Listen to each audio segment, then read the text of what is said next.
And no matter what path you choose, I want you to make sure it's you choosing it and not someone else. Because here's the thing. The road ahead is not going to be easy. It never is, especially for folks like you and me. Because while we've come so far, the truth is that those age-old problems are stubborn, and they haven't fully gone away.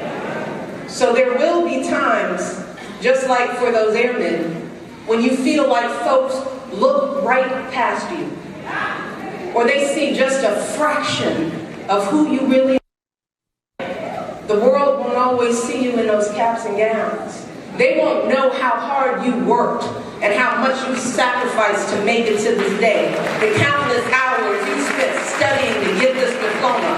The multiple jobs you worked to pay for school. The time you had to drive home and take care of your grandma. The evenings you gave up to volunteer at a food bank or organize a campus fundraiser. They don't know that part of you. Instead, they will make assumptions about who they think you are based on their limited notion of the world.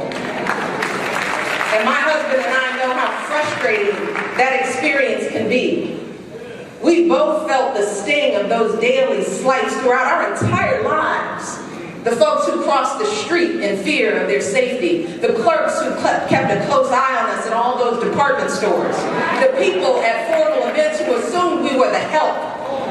And those who have questioned our intelligence, our honesty, even our love of this country. And I know that these little indignities are obviously nothing compared to what folks across the country are dealing with every single day.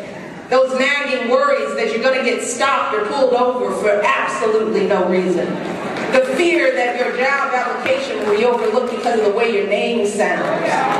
The agony of sending your kids to schools that may no longer be separate, but are far from equal. The realization that no matter how far you rise in life, how hard you work to be a good person, a good parent, a good citizen, for some folks, it will never be enough.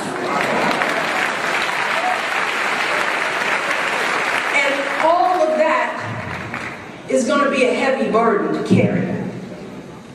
It can feel isolating. It can make you feel like your life somehow doesn't matter.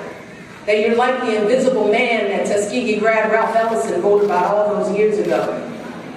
And as we've seen over the past few years, those feelings are real.